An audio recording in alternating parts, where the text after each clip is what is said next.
যত ভালো করে রান্না করুন না কেন, কাঁচা কলা দেখে যারা নাক সিটকায় তাদের জন্য আজকের রেসিপিটি। কাঁচা কলা শিলে এভাবে বেটে যে এমন একটা লোভনীয় মুখরোচক রেসিপি বানানো যায় অনেকের কাছেই অজানা। রেসিপিটি বানানোর জন্য অবশ্যই আমাদের লাগছে কাঁচা কলা। আমি এখানে কলাগুলো 2 মুখ কেটে নিয়েছি। আপনারা চাইলে কলার খোসা সহ এই রান্নাটা করতে পারেন, কিংবা কলার খোসাটাকে এভাবে পাতলা করে কেটেও রান্নাটা করে নিতে পারেন। যেহেতু কলায় প্রচুর পরিমাণে আয়রন থাকে, তাই কলার খোসা সহ কলা আমাদের শরীরের জন্য ভীষণ উপকারী। তাই খোসাটাকে সহও আপনি এই রান্নাটা করে নিতে পারেন। আমি খুবই পাতলা করে এই খোসাটা কেটে নিচ্ছি। আর খোসাগুলোকে কেটে নিয়ে ভালো করে জল দিয়ে ধুয়ে জলটাকে ঝরিয়ে নিয়েছি, কারণ এই রান্নাতে কোনো রকম জল ব্যবহার হবে না। এবার আমি এই কলাগুলোকে খুব ভালোভাবে থেতলে নেব। এভাবে সবগুলো কলা থেতলে নেব। আর এই সহজ পদ্ধতিতে রান্না করার পর এই কলাটা খেতে যে এত সুস্বাদু হয়, আপনারা বাড়িতে একবার না ট্রাই করলে কিন্তু একেবারেই বুঝতে পারবেন না। তাই অবশ্যই কলার এই রেসিপিটা আপনারা একবার হলেও ট্রাই করবেন। কলাগুলো খুব সুন্দর করে থেতলে নিয়েছি। এখন বেশ কয়েকটা রসুনের কোয়াও আমি এভাবে থেতলে নিলাম। আর রসুনের কোয়াটা এভাবে থেতলে দিলে খুব সুন্দর একটা ফ্লেভার আসে। এরপর আমি থেতলে নেওয়া কলায় দিয়ে দিচ্ছি সামান্য একটু লবণ আর সেই সাথে একটু হলুদের গুঁড়ো। এবার আমি এই থেতলানো কলাগুলোকে হাত দিয়ে ভালো করে মেখে নেব। আর এভাবে মেখে নিলে কলার যে কষ ভাবটা থাকে সেই কষ ভাবটা পুরোপুরি চলে যাবে। তো সেজন্য অবশ্যই লবণ হলুদ দিয়ে এভাবে কলাটাকে কিছুক্ষণের জন্য মাখিয়ে রেখে দেবেন। এরপর আমি এখানে একটা আলুর অর্ধেক নিয়েছি। আলুটাকে এরকম ছোট ছোট কিউব করে কেটে নিচ্ছি। আপনারা চাইলে এখানে আলু স্কিপ করতে পারেন, চাইলে আবার দিতেও পারেন। সবকিছু কাটাকুটি কমপ্লিট। এবার কড়াইয়ে দিয়ে দিলাম সরিষার তেল। তেলটা একটু গরম হলে দিয়ে দিলাম কয়েকটা শুকনো লঙ্কা আর কালো জিরে। এবার এই সাথে সাথেই দিয়ে দিলাম যে রসুনগুলো আমি থেতলে রেখেছিলাম, সেই রসুনগুলো এই সাথেই দিয়ে দিলাম। এবার সবকিছু কিছুক্ষণের জন্য ভেজে নেব, যতক্ষণ না রসুন আর শুকনো লঙ্কা থেকে খুব সুন্দর একটা গন্ধ বেরিয়ে আসে। কিছুক্ষণের জন্য ভেজে নিয়েছি। আর এখন দিয়ে দিচ্ছি সেই ছোট ছোট করে কেটে রাখা আলুগুলো দিয়ে এখন এই সাথেই আলুগুলোকেও কিছুক্ষণের জন্য ভেজে নেব। এবার আমি এখানে দিয়ে দিচ্ছি সামান্য একটু হলুদের গুঁড়ো আর সামান্য একটু লবণ। 1 মিনিটের মতো আলুটাকে ভালো করে ভেজে নিয়েছি। বেশ লাল লাল একটা কালার চলে এসেছে। এখন আমি দিয়ে দিচ্ছি পেঁয়াজ কুচি। প্রায় হাফ কাপ পরিমাণ পেঁয়াজ কুচি দিয়ে দিলাম। দিয়ে এখন আবারও কিছুক্ষণের জন্য ভেজে নেব। আর পেঁয়াজটা যারা খেতে চান না তারা কিন্তু এই রান্নাতে পেঁয়াজটাকে স্কিপ করতে পারেন। জানেন তো এই মুহূর্তে মশলা থেকে খুব সুন্দর একটা গন্ধ বেরিয়েছে। এখন দিয়ে দিচ্ছি আগে থেকে থেতলে রাখা কলাগুলো দিয়ে এখন এপিট ওপিট করে লো টু মিডিয়ামে রেখে নাড়াচাড়া করতে হবে। এই রান্নাতে কিন্তু কোনো রকম জল অ্যাড করা যাবে না। এভাবে ঢাকা চাপা দিয়ে এই কলাটাকে এভাবেই ভেজে নিতে হবে। কিছুক্ষণ ভেজে নেওয়ার পর এখন আমি হাফ চা চামচ পরিমাণ আদা বাটা দিয়ে দিলাম। দিয়ে এবার বেশ কয়েকটা কাঁচা লঙ্কা দিয়ে দিলাম। লঙ্কাগুলো মাঝখান থেকে একটু ফাটিয়ে দিয়েছি। এবার সবকিছু একসাথে আবারও ভালো করে মিশিয়ে নিলাম। আর এখন আমি আরো 3 মিনিটের মতো এভাবে লো টু মিডিয়ামে রেখে কলাগুলো ভেজে নেব। যেহেতু কলাগুলো থেতলে নেওয়া, তাই রান্না করতে খুব বেশি সময় লাগবে না। আর আলুটাকে তো আমি আগে থেকেই 70% ভেজে নিয়েছি। তো যারা কাঁচা কলার সবজি খেতে একেবারেই পছন্দ করেন না, কিংবা বাচ্চাদেরকে কাঁচা কলা খাওয়াতে পারেন না, তারা কিন্তু এই রেসিপিটা একবার ট্রাই করতে পারেন। ভীষণ টেস্টি হয়। আর এই কলা ভাজাটা খেতে এতটাই অন্যরকম হয় যে কেউ খেয়ে বুঝতেও পারবে না যে এটা কলা দিয়ে খাচ্ছে। এতটাই নতুনত্ব একটা স্বাদ। অবশ্যই বাড়িতে ট্রাই করবেন। আমি কিন্তু এখানে নামানোর আগে একটু ধনিয়া পাতা কুচি ছড়িয়ে দিলাম। আর এখন ভাজা জিরা কলা দিয়ে ভীষণ মুখরোচক আমাদের এই লোভনীয় স্বাদের রেসিপিটি কিন্তু অলমোস্ট রেডি। আমি একটা সার্ভিং বলে তুলে নিচ্ছি। আর এখন হচ্ছে গরম গরম পরিবেশনের পালা।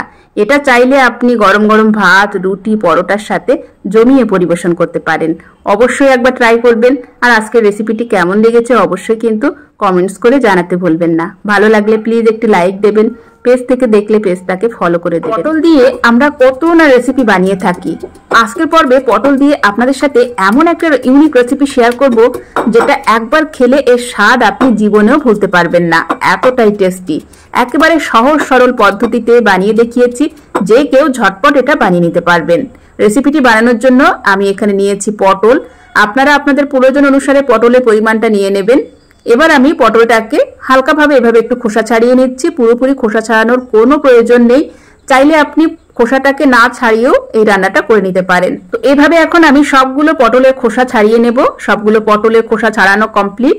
এবার আমি চলে যাব শিল নোড়াতে, কারণ এখন এই গোটা পটলগুলোকে আমি কাটাকুটির ঝামেলা না করে সরাসরি শিল নোড়া দিয়ে থেতলে নেব। আর এই পদ্ধতিতে একবার পটল রান্না করে দেখবেন কি যে স্বাদ লাগে, আপনারা বাড়িতে ট্রাই না করলে বুঝতেই পারবেন না, এতটাই টেস্টি। তবে অনেকের বাড়িতে কিন্তু শিল নোড়া থাকে না, তাদের ক্ষেত্রে বলছি মিক্সিং এ এই গোটা পটলগুলো নিয়ে জাস্ট একবার ঘুরিয়ে নেবেন, তাহলেই কিন্তু ঠিক এরকম একটা টেক্সচার চলে আসবে। তো এখানে এখন আমি পটলগুলোকে এভাবে নোড়া দিয়ে থেতলে নিচ্ছি। আর এই থেতলে নেওয়া কাজটা কিন্তু একদম সোজা, আপনারা যে কেউ করতে পারবেন। আর চাইলে 1 কেজি 2 কেজি যতটা পটলের পরিমাণ আপনি নেবেন খুব সহজে কম সময়ে এই কাজটা করে নিতে পারবেন। আর এই গোটা পটলের সাথে আমি কিন্তু 8-10টার মতো চিংড়ি মাছ খোসা ছাড়িয়ে এই শিলেই নিয়েছি। এই সাথেই আমি চিংড়ি মাছগুলো থেতলে নেব। তবে চাইলে কিন্তু আপনি চিংড়ি মাছটাকে স্কিপ করতে পারেন, শুধুমাত্র পটল দিয়েও কিন্তু এই রেসিপিটা অনেক সুস্বাদু হবে। তো এখানে আমার সবগুলো পটল খুব সুন্দর করে থেতলে নিয়েছি, আর সেই সাথে চিংড়ি মাছগুলোকে কিন্তু আমি এখানে একটা সাইডে রেখে দিয়েছি। আর এখানে সবকিছু রেডি করে নেওয়ার পর এখন আমি এখানে নিয়ে নিচ্ছি একটা গোটা রসুন। আর এই রসুনের কোয়াগুলোকেও কিন্তু আমি হালকা করে জাস্ট একটু থেতলে নেব। থেতলে নেওয়ার পর এখন রসুনের খোসাগুলো ছাড়িয়ে নিচ্ছি। খুব সহজেই কিন্তু এভাবে রসুন থেতলে খোসাটাকে খুব চটজলদি ছাড়িয়ে নেওয়া যায়। এই টিপসটা কিন্তু আপনারা ফলো করতে পারেন। তো এখানে সবকিছু রেডি হয়ে গেছে। এখন আমি অর্ধেক পেঁয়াজও কুচিয়ে নিচ্ছি, চাইলে পেঁয়াজের পরিমাণটা বাড়িয়েও দিতে পারেন। তো আমি এখানে অর্ধেক পেঁয়াজ দিয়ে দিলাম, পেঁয়াজটাকেও কুচি করে নিলাম। আর সেই সাথে নিয়ে নিচ্ছি কয়েকটা কাঁচা লঙ্কা। লঙ্কাটা আপনারা আপনাদের টেস্ট অনুযায়ী এবার লঙ্কাগুলোকেও কিন্তু নোড়া দিয়ে একটু থেতলে নিলাম। কোনো কিছু কাটাকুটি ঝামেলা ছাড়াই কিন্তু আমি 2 মিনিটে সবকিছু রেডি করে নিলাম। আর এখন কড়াইয়ে দিয়ে দিচ্ছি সরিষার তেল। এরপর যে থেতলে নিয়েছিলাম রসুনটা দিয়ে দিলাম।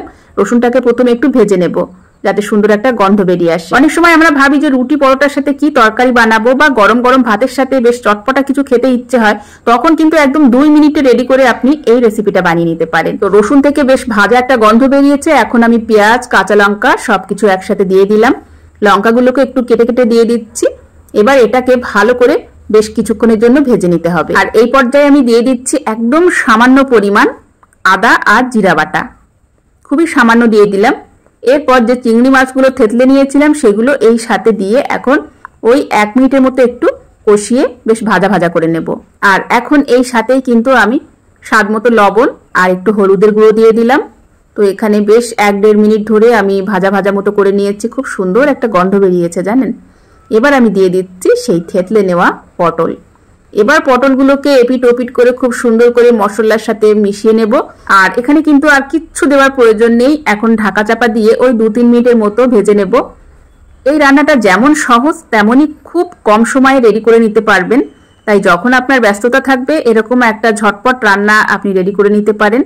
আর খেতে তো অতুলনীয়, একদম এটা দিয়েই কিন্তু আপনি 1 থালা ভাত খেয়ে নিতে পারবেন, রুটি পরোটার সাথে দারুণ লাগে। আর এখন কিন্তু রান্নাটা অলমোস্ট হয়ে গেছে। আমি নামানোর আগে জাস্ট একটু চিনি দিলাম সামান্য পরিমাণ, আর একটু ভাজা জিরা পাউডার। চিনিতে যাদের প্রবলেম আছে তারা একেবারে স্কিপ করবেন, দেওয়ার কোনো প্রয়োজন নেই। এবার আমি একটা সার্ভিং প্লেটে তুলে নিচ্ছি। আর এত সুন্দর একটা গন্ধ বেরিয়েছে, আপনারা বাড়িতে যখন ট্রাই করবেন নিশ্চয়ই আমাকে কমেন্টস করে কিন্তু জানাবেন যে এই রান্নাটা আপনাদের কাছে কেমন লেগেছে। তো চলুন এখন গরম গরম ভাতের সাথে এটা পরিবেশন করি। আর আপনাদের কাছ থেকে আজকের মতো বিদায় নিই, দেখা হচ্ছে পরবর্তী এপিসোডে। আর রেসিপিটি ভালো লাগলে প্লিজ একটু লাইক দিতে ভুলবেন না, শেয়ার করবেন আর আমার চ্যানেলটিকে সাবস্ক্রাইব করে রাখবেন। পেজ থেকে দেখলে পেজটিকে ফুটন্ত গরম জলে গোটা মোচা দিয়ে এক অভিনব পদ্ধতিতে কোনো রকম কাটা বাছার ঝামেলা ছাড়া দুর্দান্ত স্বাদের জিভে জল আনা একটি মোচার রেসিপি শেয়ার করছি আজকের পর্বে। পুরো রেসিপিটা দেখতে থাকুন, আশা করি আপনাদের খুব ভালো লাগবে। মোচা বানানোর জন্য প্রথমেই আমি এখানে গোটা একটা মোচা নিয়ে নিলাম। এবার এই গোটা মোচাটাকে ফুটন্ত গরম জলে আমি জাল করে নেব 1 থেকে 1.5 মিনিটের মতো। এই সময় দিয়ে দেব সামান্য একটু লবণ আর হলুদের গুঁড়ো। মোচাটাকে ফুটন্ত গরম জলে এভাবে সিদ্ধ করে নিলে মোচার যে কষ ভাবটা সেটা পুরোপুরি চলে যায়। আর সবচেয়ে ইন্টারেস্টিং হচ্ছে মোচা কাটার সময় বটিতে কিংবা ছুরিতে দেখবেন সুতো সুতো মতো জড়িয়ে যায়। তো এভাবে ফুটন্ত গরম জলে মোচাটাকে সিদ্ধ করে নিলে ওই ভাবটা কিন্তু আর আসবে না। আর মোচাতে থাকে প্রচুর পরিমাণে আয়রন। সাধারণত আমরা মোচাটাকে কুচিয়ে সিদ্ধ করে নিই, তাই আয়রনটা কিন্তু অনেকটাই চলে যায়। তাই এভাবে যদি গোটা সিদ্ধ করে নেওয়া যায় তাহলে মোচার গুণাগুণটা পুরোপুরি বজায় থাকে। এখানে মোটামুটি 1-1.5 মিনিট ধরে মোচাটাকে সিদ্ধ করে নিলাম। এবার তুলে নিলাম।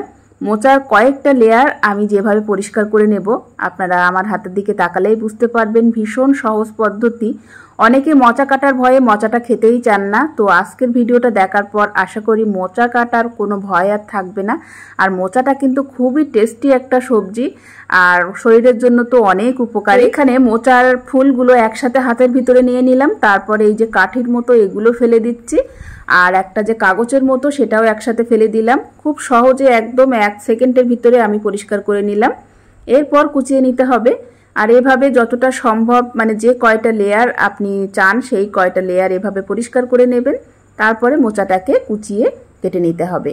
আর বয়েল করে নেওয়ার ফলে আমার হাতটা কিন্তু একদম কালো হয়নি, আপনারা দেখেই বুঝতে পারছেন, কোনো রকম কষ থাকবে না। তো এখানে কেটে নিলাম। এবার আমি এই মোচাটাকে কুচিয়ে নেব। আর মোচাটাকে যখন আমি কুচিয়ে নিচ্ছি আমার হাতের দিকে তাকালেই বুঝতে পারবেন মোচা থেকে যে সুতো ভাবটা বেরিয়ে আসে সেটা তো বার হবেই না, আর মোচা কাটার সময় যে একটা কষ ভাব, একটা কালো ভাব সেটাও থাকবে না। আশা করি মোচা কাটার এই অভিনব পদ্ধতিটি আপনাদের সবার ভালো লেগেছে। ভালো লাগলে প্লিজ একটি লাইক দিতে ভুলবেন না, ভিডিওটা বেশি বেশি করে শেয়ার করবেন। তো এখানে মোচা কাটা কমপ্লিট। আর দেখেই বুঝতে পারছেন কোনো রকম কালচে ভাব কিংবা কোনো রকম সুতো ভাব কোনোটাই কিন্তু নেই। আর এখন আমি ডিরেক্ট চলে যাব রান্না করার জন্য। তার জন্য কড়াইয়ে দিয়ে দিলাম সরিষার তেল আর একটা গোটা আলু গোটা গোটা করে কেটে নিয়েছিলাম, সেই আলুটা প্রথমে ভেজে নেব। আর আজকের এই মোচাটা কিন্তু আমি চিংড়ি মাছ দিয়ে রান্না করব। তো এখানে আলুটা ভেজে নিয়েছি, এখন দিয়ে দিলাম চিংড়ি মাছ। মোটামুটি ওই 1/2 কাপ পরিমাণ চিংড়ি মাছ দিয়ে দিলাম। চিংড়ি মাছটা আপনারা যে যতটা পরিমাণে খুশি দিতে পারেন, যত দেবেন ততই টেস্ট হবে। এবার চিংড়ি মাছ আলুটাকেও ভেজে নিলাম। এরপর দিয়ে দিলাম 1/2 কাপ পরিমাণ পেঁয়াজ কুচি। এবার পেঁয়াজ, চিংড়ি মাছ আর আলু একসাথে বেশ কিছুক্ষণ ধরে ভেজে নেব। খুব সুন্দর একটা গন্ধ বেরিয়েছে কিন্তু। এই পর্যায়ে আমি এখানে দিয়ে দিচ্ছি 1 টেবিল চামচ পরিমাণ আদা রসুন বাটা। এরপর কাঁচা লঙ্কা কুচি দিয়ে দিলাম। লঙ্কাটাও আপনারা যে যেরকম ঝাল খেতে পছন্দ করেন সেই হিসাবে দিয়ে দেবেন, তবে মোচাতে কিন্তু একটু ঝাল ঝাল খেতে বেশি ভালো লাগে। এবার মশলার সাথে আলু, চিংড়ি মাছ মোটামুটি 1 মিনিটের মতো খুব ভালো করে কষিয়ে নিলাম। একদম সুন্দর একটা কালার এসছে আর সুন্দর একটা গন্ধও বেরিয়েছে। এই পর্যায়ে দিয়ে দেব আগে থেকে কেটে রাখা মোচাগুলো দিয়ে এখন লো টু মিডিয়ামে রেখে ভেজে নেব প্রায় 7 থেকে 8 মিনিটের মতো। এই পর্যায়ে যত সময় ধরে এই মোচাটাকে রান্না করে নেবেন স্বাদ কিন্তু ততই বেড়ে যাবে। তো এখানে সব কিছুর সাথে মোচাটাকে ভালো করে নাড়াচাড়া করে মিশিয়ে নিলাম। আর এবার ঢাকা চাপা দিয়ে রান্না করতে থাকবো। মোটামুটি 3-4 মিনিট ধরে রান্না করে নিয়েছি। এখন কয়েকটা কাঁচা লঙ্কা দিয়ে দিলাম। আর এখন আবারও 2-3 মিনিট ধরে লো টু মিডিয়ামে রেখে মোটামুটি 6-7 মিনিট ধরে আমি এভাবে লো টু মিডিয়ামে রেখে জাল করে নিয়েছি। আর এখন দেখুন মোচার তলাটা কেমন লাল লাল হয়ে আসছে, ভাজা ভাজা একটা সুন্দর কালার। তো এখন বুঝে নিতে হবে আমাদের মোচাটা অলমোস্ট রেডি। এবার উপর থেকে আমি একটু ভাজা জিরা পাউডার ছড়িয়ে দেব। আপনারা চাইলে এখানে ঘিও দিতে পারেন, তবে আমি ঘি দিলাম না, শুধুমাত্র ভাজা জিরা পাউডার ছড়িয়ে দিয়ে এখন আমি এটা নামিয়ে নেব। গরম গরম ভাতের সাথে এই মোচাটা খেতে যে কি পরিমাণে টেস্টি লাগে সেটা আমি আপনাদেরকে বোঝাতে পারবো না। অবশ্যই তার জন্য বাড়িতে একবার ট্রাই করতে হবে। আশা করি আজকের রেসিপি সবার ভালো লেগেছে। ভালো লাগলে প্লিজ একটি লাইক দিতে ভুলবেন না। পেজ থেকে দেখলে পেজটা ফলো করবেন। সবাই ভালো থাকবেন। ধন্যবাদ।